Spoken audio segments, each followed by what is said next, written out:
Hi, this is Dave Musil, owner of Four Seasons Heating, Air Conditioning, Plumbing, and Electric. Do you have a plumbing emergency? Call Four Seasons. An electrical emergency? Call Four Seasons. A heating or cooling emergency? Call Four Seasons. Same-day hot water tank installation needed? Call Four Seasons. Need a whole home generator? Call Four Seasons. We guarantee same-day installation on all heating, cooling, plumbing, and electrical needs. And no extra charge for nights, weekends, or holidays. For all the right reasons, call 866-4 Seasons.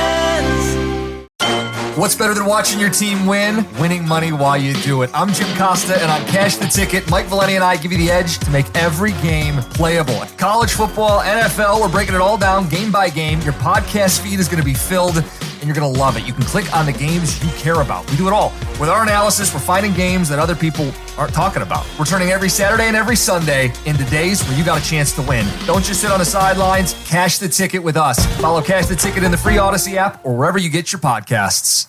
It's time. Time to get in the zone. Time to get in the zone with the 49ers Web Zone. This is the No Huddle Podcast with Al and Brian.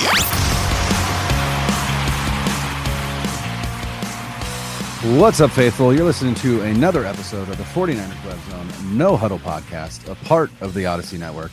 I'm Brian Renick. He's Al Sacco.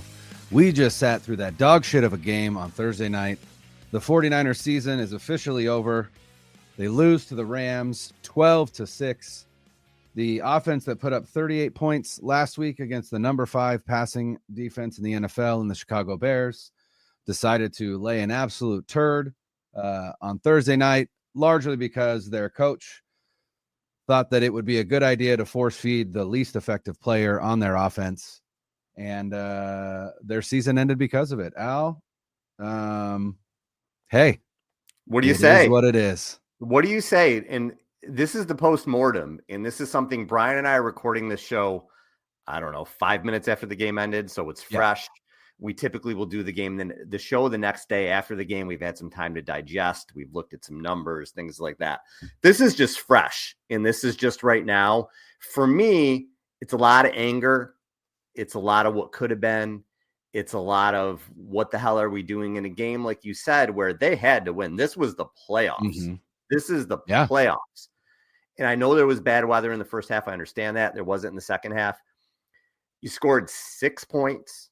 You force-fed a guy who – let me talk about Deebo Samuel a little bit. I'm going to go on a rant right now, Brian. Is that okay? Yeah. You got – Brian, if you're not – let's do it. Brian's got his 49ers cap on. He's got his jacket on. He looks like he just came from the game. He looks like he's ready to go, but I need to go on a rant right now. It's going to be about Deebo Samuel, who's done a lot of good things for this team. But what he did this week was after a win, a huge win that we hoped got the team back on track, came out and made it about him. Well, I'm not getting – it's not that I'm not doing well. I'm not getting the ball. I need to get the ball more. And then when they talked about it, then he's tweeting, I'm just not getting the ball. And then when they talked to him about it, short answers, playing it aloof, playing it cool. Well, you got the ball tonight, or they tried to get you the ball, and the offense couldn't move because of it. So you came into this game with 11 catches for 85 yards and 6 carries for 12 yards in your last 4 games. And tonight, in a game where apparently the plan was to feature you, you had 2 carries for 3 yards and 3 catches for 16 yards. You also committed a penalty. You also tackled your running back. Yeah. So you have as many tackles of your own running back as you I loved that tweet, by the way. Receiving touchdowns this year. This is the first thing that got in my head. You're going to go out there and you're going to talk and talk and talk, and you're going to make it about you, and you're going to come out and you're going to tackle your own running back. That's the highlight of your night tonight. Nothing downfield. He's just has defenders glued on him. All these screens are going for 4 or 5 yards. He can't get any yardage out of the backfield whatsoever. But he made it about him last week. And I don't know what the game plan was. The game plan looked good when George Kittle got the ball. I don't know about you. It looked good to me when George Kittle got the ball, but not so much when Deebo Samuel got the ball. But if you're going into a must-win game, right? This is the playoffs. They got to win every other game, or maybe 4 out of 5, and you're probably not going to beat Detroit. So you had to win this game, right? 4 out of the next 5, you got to win. If your game plan going into it is, oh, well, Deebo's upset, we got to get him the ball, instead of saying, well, what worked for us last game? We went to George Kittle. We went to Juwan Jennings. We did play action. That's what worked for us to go up and down the field. If that's your game plan, shame on you. Shame on you. And it might have cost you the season. And I'm not going to, we've been complimentary of Brock Purdy a lot on this show. His last throw, Terrible, what the fuck were you doing? You were in field goal range and you just overthrew the ball for an interception. What were you doing? I don't understand any of it. I'm very frustrated. I do have some positives to say about Dre Greenlaw and Hufanga, which I'll get to. But right now, it's just getting out the emotion. What in the actual fuck? Deebo Samuel, after June 1st last year, thanks for what you did. See you later. It's over. It's over. And this team needs to start thinking about the next window, which right now scares the hell out of me. Yeah.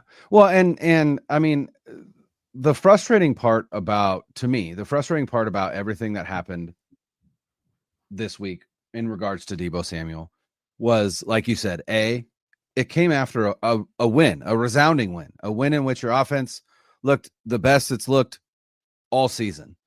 And to make it about you after a very successful day, frustrating. But on top of that, you wear a C on your chest, my guy. Like, you are a captain on this team, and that is not captain behavior. And then I don't even need to listen, like you said, we are recording right after this game. I already know Deebo Samuel will stonewall the media. He will not talk to the media after this game. He will not do it.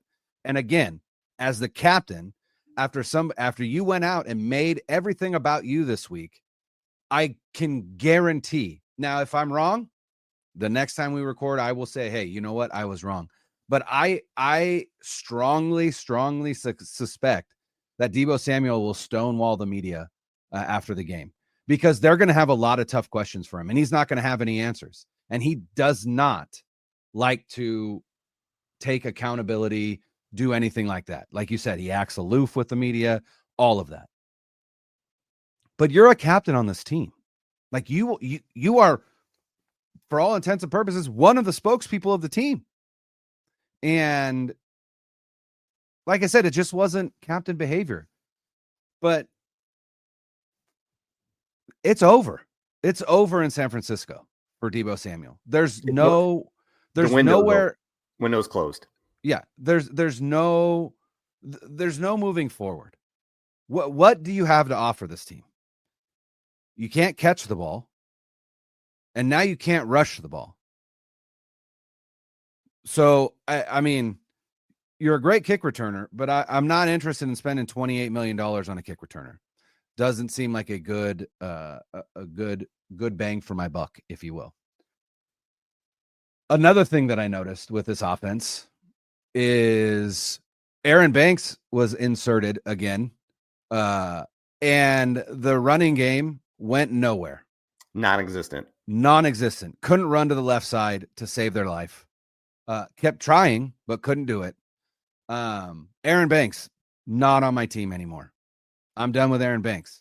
Don't understand why Spencer Burford wasn't in there.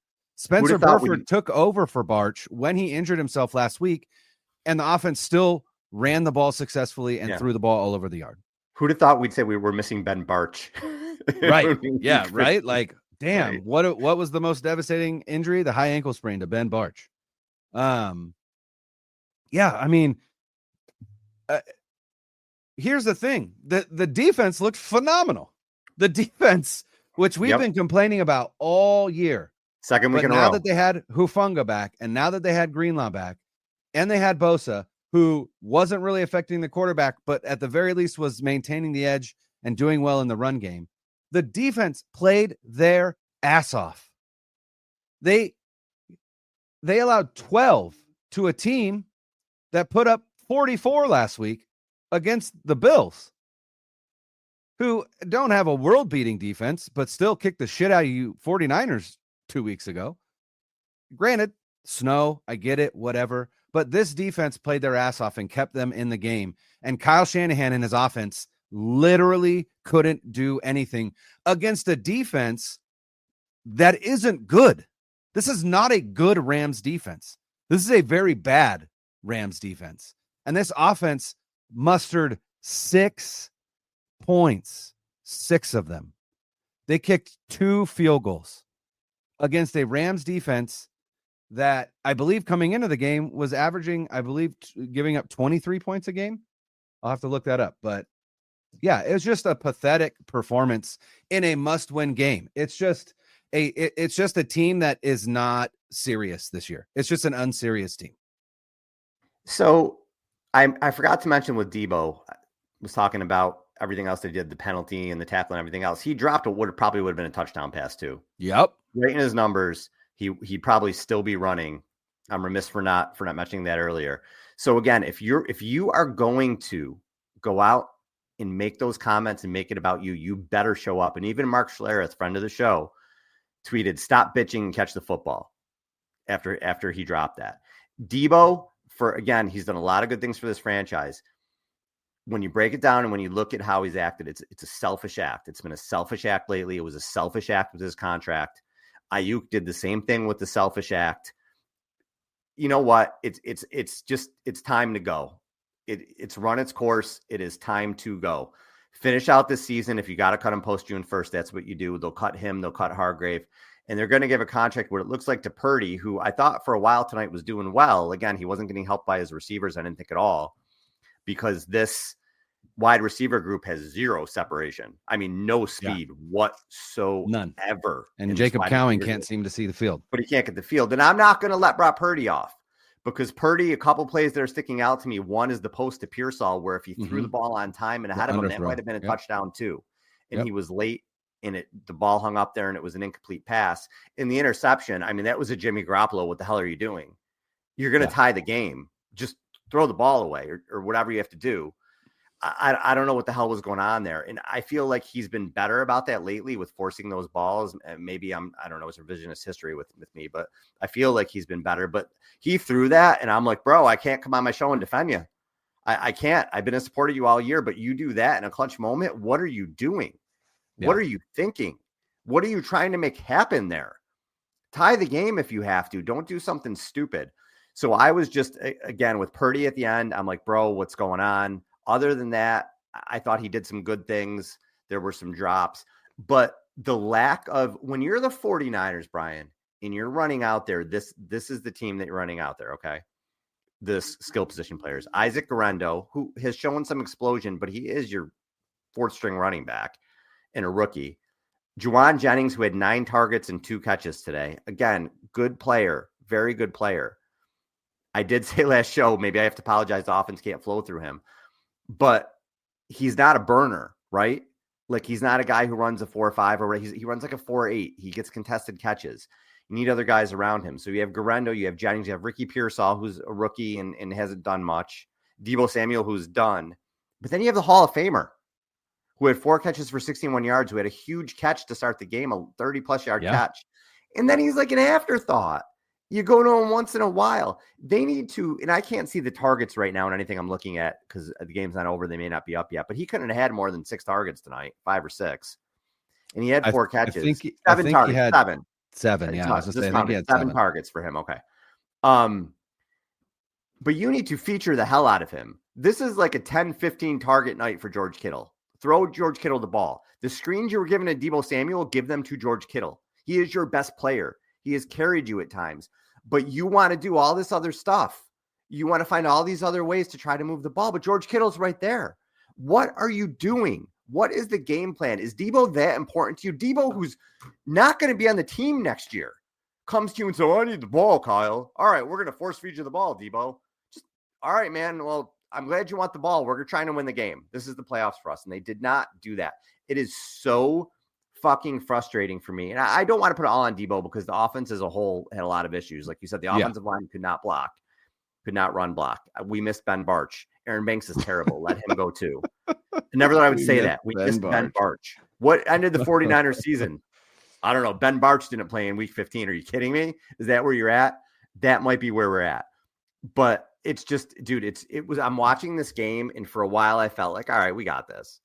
Like, we got this. And then as the game went on, it was like, no, dude, I think the season's over. And it looked like an uninspired performance. Yeah. It looked like a week 5 type thing where you're like, all right, it's a Thursday night. This was a playoff game. And that's what they came out with. So again, going into next season, they're 6-8, right? That's the record, right? 6-8. Yeah. You're not making the playoffs. You're probably going to end up 8-9 at best. This is the fourth losing season in 8 seasons, fourth losing season in 8 years under Kyle Shanahan. And the 4 winning seasons have been great. The 4 losing seasons, 2 of them were in rebuilding years, and they had 2020 and this season, which have been massive disappointments. Injuries were a part of it. After losing the Super Bowl. After losing the Super Bowl. Sometimes you got to get more with less. In this season, all across the board has been a disaster. And tonight was, after last week teased us, right? They're back. Purdy looked awesome. The offense looked awesome. The defense looked back. And we are going to credit the defense eventually. There's things I have to say about that. But you came out with this performance. You came out with this game plan. Your game plan to win, to get in the playoffs, to win every game is to feed Deebo Samuel the ball. At this point in his career, what are we doing? What are we doing? I'm beside myself right now. I don't know. I just don't. There aren't answers because there are not answers. They don't. That's terrifying. Yeah, there are no answers, and I will be interested to see some of the quotes that come out from the post game with Kyle Shanahan, with Brock Purdy.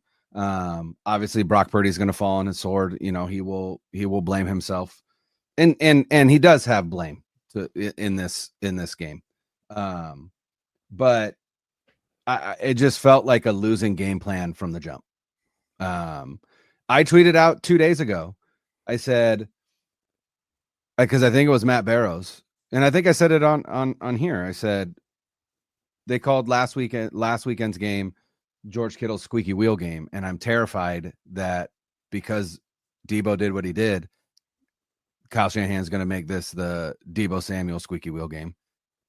And the first play of the game went to him. Mm-hmm. And then in the second drive, a 3rd and 6 is a handoff to Deebo Samuel. Like, what the fuck are you doing? What are you doing? Like, what? If you're going to go for it on fourth down, I get it there, right? Like, okay, you're going to run to Deebo and you're going to go for it on fourth down. They ran and then they kicked. Yep. What are you doing? Yeah. I tweeted at halftime, like, if Kyle Shanahan can get his head out of Deebo Samuel's ass, like maybe they can do something in the second half. And he didn't. He couldn't. He didn't pull it out. And here we are, 6-8, season over. Not technically yet, but close. Pretty much there. And here's the frustrating part is you saw that the way that the defense looked tonight, and you go, that's a defense that could make noise in the playoffs. Like, that's a defense that could do something. As long as your offense does what it's supposed to do, you know, as long as you, Kyle Shanahan, the offensive genius, keep your end of the bargain and scheme and game plan a top 10 offense, which is what you should have with the talent that you have there, even with Christian McCaffrey out, even with Brandon Ayuk out. Juwan Jennings is, on a Pro Bowl pace. George Kittle's a Hall of Famer. Isaac Rendo has looked good.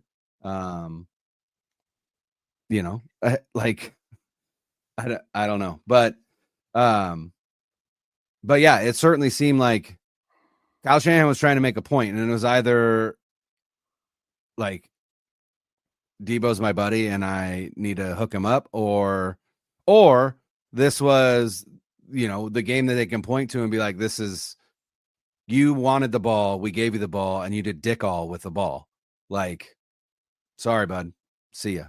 Thank you for everything that you did, which, to be fair, is largely, 2021 is really kind of the defining season in Deebo Samuel's 49ers career. Everything else has been good, but not great. Right. He hasn't been an all-pro other than that. It's not even close. No, just one season. Just the one season. And that one season was incredible. Like, let's not forget like how incredible it was. But off that, and he did kind of took that to the bank, right? So, because it certainly seems like he hasn't tried very hard since getting paid. Like, I haven't seen a lot from Deebo Samuel since his payday.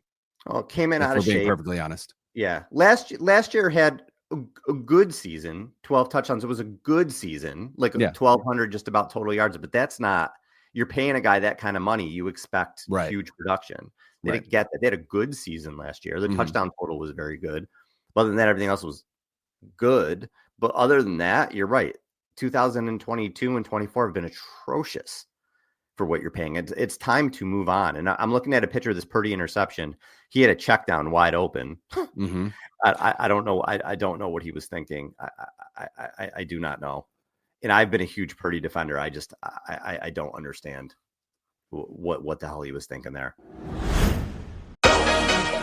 Come join me, Andrew Filippone. And me, Patrick Peterson, 3-time NFL All-Pro cornerback on First and Pod for premier NFL coverage and conversations. Our motto on the podcast is every team, every week, and we don't play favorites. Every episode, you get a glimpse of the entire National Football League with First and Pod. Follow and listen to First and Pod on Mondays and Fridays on the free Odyssey app or wherever you get your podcasts. Devondre Campbell was supposed to enter upon Greenlaw's exit, but refused to play. Sat on the bench in quarter 3. He said he didn't want to play today. That's from Cam Inman. From Devondre Campbell. That's the attitude on the team right now. I don't want to play today. Dope. Guys that you have to move on. That's just unbelievable to me. And I will say with Dre Greenlaw today, he came out with Achilles tightness and fatigue. But there's no concern he tore it again. But still, he's coming back from a major injury. That's concerning. I will say this, and this is what I want to say about the defense, because you mentioned how good they looked the past 2 weeks with Hufanga back and with Greenlaw back. And we've talked, I think a lot of people have felt the same way all this season, I should say, that in the offseason, they're probably not bringing those guys back. They're probably going to be too expensive. Well, both are coming off injuries. Both I don't know that are going to get huge contracts. Both we've seen now with them in the lineup, it's a different defense. It just looks different. Mm-hmm. You can get those guys back, even if it's a 1-year prove-it deal. You do it. I honestly, even if it's not a 1-year prove-it deal, I think you and I mean, we'll see if they play down the stretch, because, like I said, they're not really playing for anything. Like I would hope that Fred Warner goes on IR with his ankle and whatnot. But both those guys probably want to play because they are going to be free agents. But I think you watched what happened with this defense all season, and then look at what it looked like with Hufanga last week, and then with Hufanga and Greenlaw this week. And you gotta say, like, well, with the money I don't know. Like I was gonna say, with the money we saved from cutting Deebo Samuel, but again, you don't get access to that till post June 1. So, but I think they have to look at more than just 1-year prove it deals, because there are going to be other teams that are willing to do more than that. And, there's only so far loyalty will take you, especially when you're talking about your money.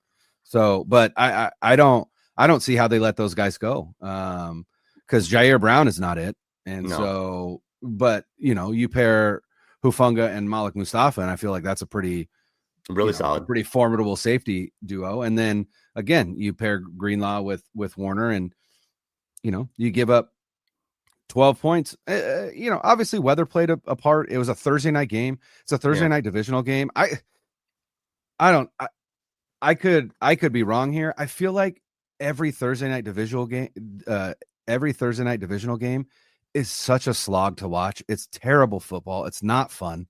Like there should be a rule that Thursday night football games can't be divisional games, because those are a slog anyway, when you've got a full week of preparation. And when you don't, you get a 12-6 game with two of the better offenses theoretically in the NFL. Yeah, one coming off a 44-point performance and one coming off a 38-point performance. But this defense looked just like a completely different defense with Greenlaw and Hufanga. And I just don't know how those guys don't find their way back to the 49ers. And here's the other thing that I think comes out of this game, and we talked a little bit about it last time. This season has been a huge disappointment. Mm-hmm. But I also think that this season, Brock Purdy has given leadership more questions than answers this season. And I agree with that. And I know that the reports came out last week that they're still planning on extending him to a long-term deal. I just think there's a middle ground where you reward him with a handsome contract, but you don't tie yourselves to him past maybe 3 years. And you also don't tie your hands with roster management by giving him $62 million. Right. Bill Barnwell came out today or this week with an article, predicting that he was going to end up the highest paid player in NFL history. It's insane. I just don't know. And I don't know that the 49ers want to make him that.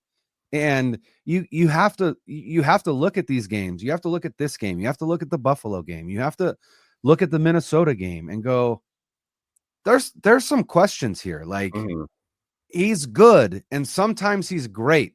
Last week he was great. This week he was not good. He wasn't good. And was it the weather? Maybe, but it wasn't the weather in the second half, and he still didn't look good. Right. So that's the other thing that comes out of this season that you're like, man, you would love some answers at that position, and I don't know that Brock Purdy's giving them. Well, when you go into next season, the first round pick has to be a defensive lineman. I mean, you got to get somebody to shore up the interior there, maybe an offensive lineman. So where I'm going with that is you're probably not going to take a skill position player there. And when you go into next season and you look at their skill position, which is insane when you think about it going into this year, but they kind of suck. Deebo is not going to be there. If he is, it scares the shit out of me because he can't, he's done. Kittle, who we love and is terrific, he's still going to be 32 years old. Ayuk, hope we see him in mid-season, and he's not going to be himself next year. We're not going to see the real Brandon Ayuk probably until 2026. McCaffrey is going to be 29 years old coming off these injuries. Jennings, a good player, but Pearsall, we don't know. I mean, I think we've missed some throws to him, but it's not like he's going out there and lighting the world on fire. What are they coming back with next year? Another old offense? And you're going to, with a $60 million quarterback who, like you said, is good, but you're sort of are you going to be in the purgatory range with him if you pay him that much money? It's scary. It's scary to think about. And it's scary to think about to me that if that is the case, they still haven't found a franchise guy and going into year 9. And I'm not out on Purdy. I'm not. And I'm not saying that he's bad, and I'm not saying that they need to move on from him. But what I am saying is, I don't think Bill Barnwell said 5 years, $325 million or whatever, because it was $65 million a year. And I'm like, if they give Brock Purdy 5 years and $325 million, they're not competing for a Super Bowl during that contract. There's no chance. There's no chance. This every year. He is not 10 wins. Yeah, he is not. He is not Patrick Mahomes, Josh Allen, Lamar Jackson, Joe Burrow, Justin Herbert. He's not those guys that can lift your offense. He is a guy that can operate your offense at a high level, but if you have to have subpar skill players around him, which we just talked about, he's not going to elevate them. And maybe his shoulder still hurt. Man, maybe that's the issue. Maybe his shoulder is still ailing him. It's possible. I don't know, but he was a lot better at deep throws last year than he has been this year. Yeah, a lot of ducks. That's undebatable. A lot of underthrown balls. You know what else is, and this may be whatever, a hot take, whatever. Kyle Shanahan, when you take Christian McCaffrey out of the equation, a healthy Christian McCaffrey out of the equation, it's been what you coined the blue balls offense over and over and over and over again, where they get a lot of yards, but they can't score points. 2019, they did. Other than that, and the Christian McCaffrey last year. Yeah, with Christian McCaffrey healthy all year. When Christian McCaffrey and Brock Purdy took over at the end of 2022, because they weren't scoring points prior to that, it's been the blue balls offense, so 6.5 out of 8 years, essentially. And again, can he do more with less? And that's the frustrating thing. We've seen where he's got good players right now, but they're far from the Avengers that we've seen. Right. It's okay. It's good, but he can't do anything. He hasn't been able to do anything with it. Or the players haven't, whatever. Other than Chicago, they haven't done anything lately. Nothing on offense. A lot of yards. Numbers go, well, the EPAs look good, or the stats look good, or the yard, whatever look good. Great. They're not scoring points and they're losing games. So that's been really frustrating too. And if they do make now they big contract for Jimmy Garoppolo worked out in the sense where they got wins and they got far, but ultimately he wasn't the guy, right? So you have to trade all these picks for Trey Lance, and he wasn't the guy. Brock Purdy, they lucked into, seems like he's the guy. But if you sign him to this big contract and he's not the guy, like as soon as next year, all of a sudden, yeah, I mean, at some point, it's like, all right. So again, just argument's sake, because we're not going to talk about this. Niners, I think at best are 8-9 this year. So you have 4 losing seasons in 8 years. And I know the 4 years where they were winning, they had great seasons. But if next year is another losing season and Purdy's up and down and you're like, we pay this guy all this money, what are we going to do? I mean, at some point, you got to start looking at what are we doing here? That's where we're at. And I can't believe we're saying this. But that's where we're at. It's been that kind of a 2024. Well, and here's the crazy part to me is you look at post-bye, which is typically the 49ers tend to be really good after the bye, right? Historically under Kyle Shanahan. Since the bye, they came out against the Bucs, they scored 23 points. And then they scored 17 against the Seahawks, 10 against the Packers, 10 against the Bills, 38 against the Bears, and 6 against the Rams. Total yards in those games, 413 against the Bucs, 277 against the Seahawks. This is, again, total yards. 241 against the Packers, 239 against the Bills, 452 against the Bears, and 191 total yards against the Los Angeles Rams in a must-win game at home. Unbelievable. That's brutal.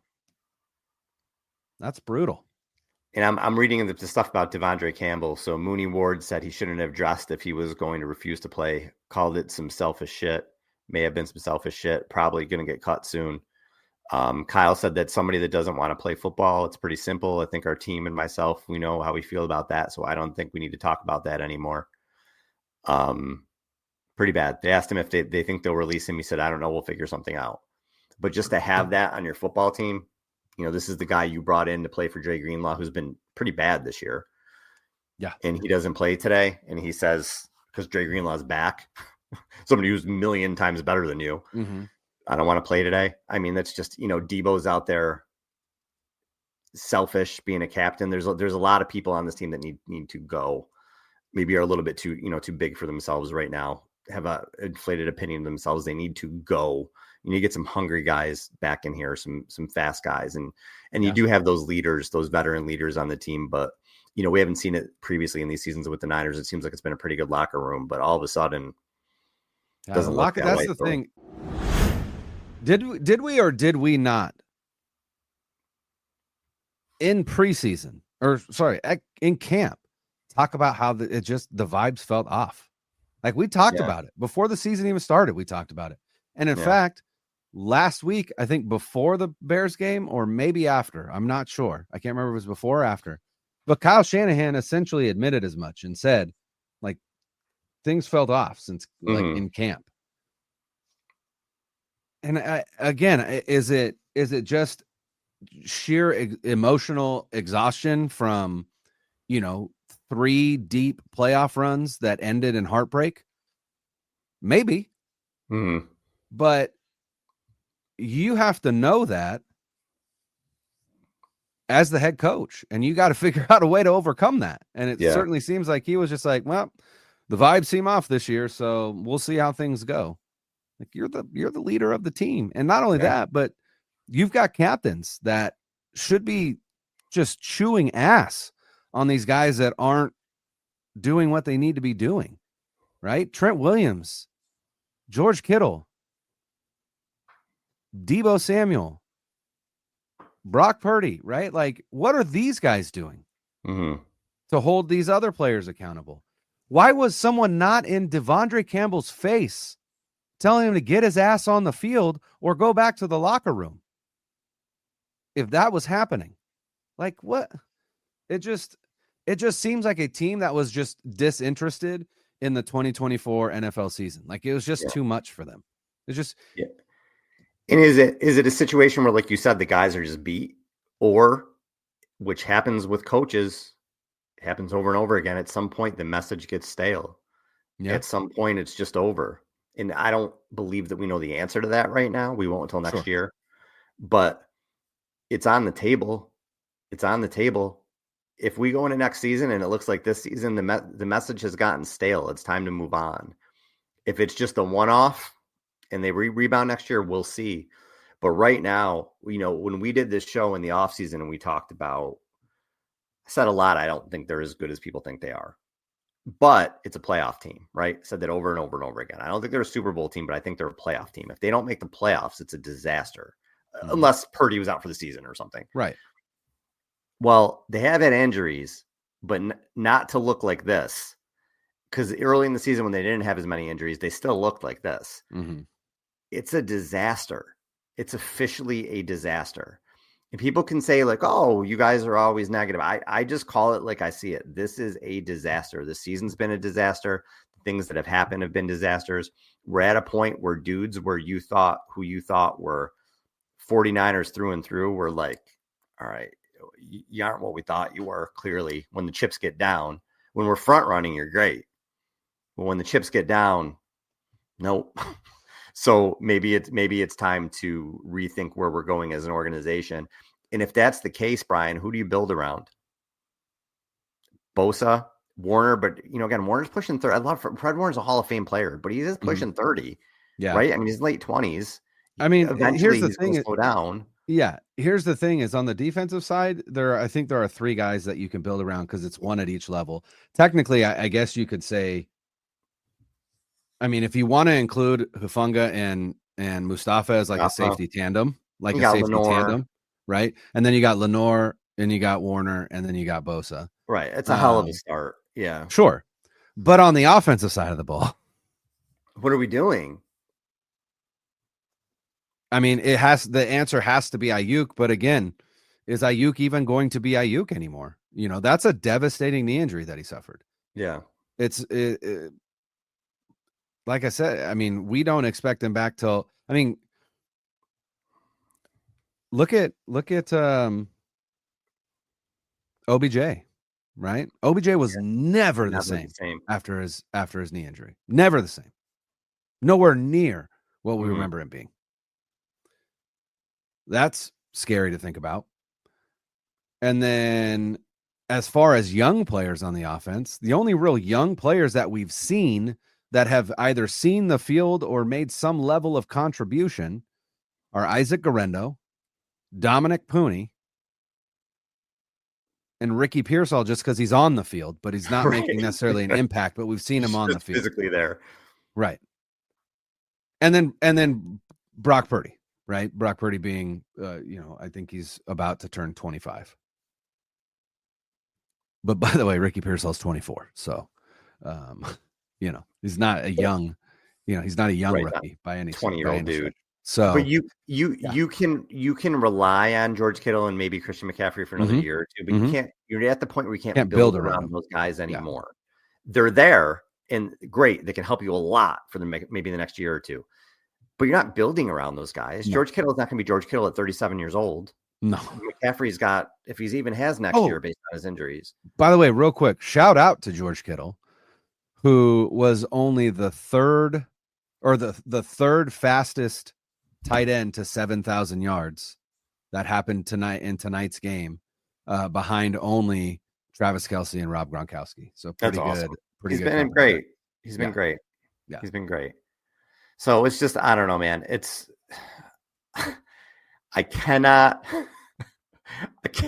believe this has like been worst case scenario this season. All the stuff we're like, it really has been. It's been crazy. And I think the fans are really, I think a lot of fans they were stressed out in the offseason. We talked about like, they're just done. Mm-hmm. They're burnt out. Mm-hmm. And I think the same thing now. I just think fans are just like, they got taken for a ride a few years and now they're just watching this. And a lot of them are just frustrated and a little bit inside baseball, but as two guys who are doing this content creation thing, like we can see firsthand how, and obviously we have to take into account that it could just be that people don't like listening to us anymore, but maybe, it's been a while. But to be fair, like just downloads, listener, like it's down across the board from this time last season, And so, like I said, I mean, maybe people got tired of us, and I'm sure some people have, and that's fine. I understand that. But, talking to others, it is an issue, and it's an issue of fans who I think football is different than a lot of other sports in that I just genuinely feel like football fans just have more passion for their team. It is NFL fandom is akin to soccer fandom in other parts of the world, right? Where it's just fanaticism for the team that you root for, and investing a ton of emotional capital into the success or failure of the team that you root for. And I think football is unique in that, it's one game a week, right? So it's like you plan your weekend around it because there's only one opportunity to watch your team play, right? Whereas in baseball, you're going to watch 4 games a week, sometimes 5, right? Or even basketball, you're watching 2-3 games a week. Some weeks are lighter than others, right? Even hockey with 82 games, right? But there's 17 games. And so I think just the emotional capital that people have invested in this team over the past 3 seasons specifically, to have it end in the type of heartbreak that it did, including an overtime Super Bowl loss to the same team that beat you 2 years prior. 3 years prior. I just think it's been a lot for fans. And I think a lot of fans have just kind of taken a step back just from that level of emotional investment. And I think, they were right to do so, because it certainly seems like the players have taken a step back from the emotional investment that they had. Because that's just, I don't know how else to explain just kind of what we've seen from this team, which is not anything that we had seen really under this Kyle Shanahan regime, even in 2020, because 2020 was injuries and COVID and just such a weird, you can't really blame anything. Yeah, they were like 4 Nick Mullins red zone interceptions away from being like 9-7, 10-6. They could, what I mean? It was kind of like the defense was scrappy. Hey, look at you with the 16 games. That was impressive. Yeah, you didn't even give them a 17 game schedule. Well done. They were a little bit scrappy, and you're like, well, if they had whatever, it would have been different. This year just seems like from week 2, really. What's going on? Because the quarterback has been there. That's the thing. 2020, you can't. I mean, you lost your quarterback. Yeah, it happened when that. Any team that loses their quarterback for the rest of the season. I mean, what are you going to? Yeah, what are you supposed to do? But I mean, outside of one game, Purdy has been there the whole season. Christian McCaffrey really was the biggest loss, but again, as impressive as Christian McCaffrey is, and as much of a difference maker as he is, we're still talking about a running back. Yeah, right? Like, but I'll say this, and I get Brandon Ayuk was a big loss. I will say that. Yeah, but they struggled in the same way before McCaffrey. True. Where they got yards, but they couldn't score points that they did after. And we said a lot of, it's not just me. Well, maybe, and you need Christian McCaffrey, the alpha Christian McCaffrey, which he wasn't when he came back. Right. But yeah, until he was really there, it's been the same shit before and after him. It really has. So, and I know that they've gotten far in some seasons. A lot of that was defense, and now they don't. I know the defense has played well the past 2 games. For the most part, they don't have that same kind of defense, and you're seeing what you're seeing right now. And there are major problems here moving forward. And I don't know. I don't know if they're going to come back from it. We'll see. We'll see. We'll find out next season, because it's not this season. No, massive changes, and we'll see what happens. But Brian, I got to ask you. So you have a Niners snowball hat on. It looks like a Niners hoodie and a Niners jacket. Did you just watch the game at home? Or did you go? I did watch the game at home. So a couple things. One, if you notice, right, this is a log cabin home. It's the home I live in is made. It was a cedar log kit home that was built in the 1960s. Right. It was my grandmother's home. They were the second owners. We purchased it from my mom and my uncle almost a decade ago now.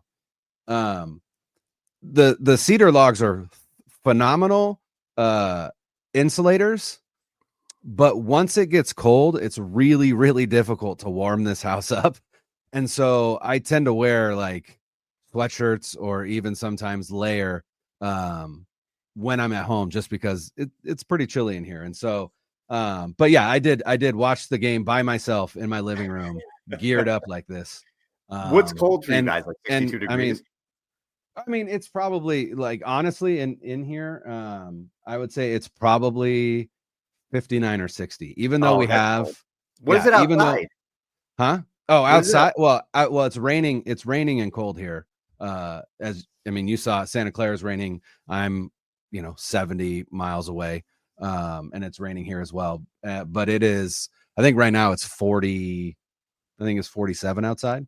Oh, that's okay. I thought you were going to say it was like 59 or 60. No. We're at the cold. We're in the cold season now. It gets down to 34. So at night around cold. There. So yeah. So it's 22 degrees here right now. Tomorrow we have a high of 27. So that's my life. It's been gray. I don't remember last time I've seen the sun. It's going to be a long, like 3 months, 4 months. It's going to be a while for us up in upstate New York here. It was actually really nice up until today. It started raining, but the previous like 4 days, it was like highs of 62 and sunny. So December tends to be pretty nice. It gets chilly at night. Not a lot of moisture. Our moisture tends to come like January through March. It's tough life for you guys. It is. All right, we're gonna get out of here. It's late for me. It's pushing midnight. So I appreciate everybody listening. For Brian, I'm Al. Later. 9 is on 3. 1, 2, 3.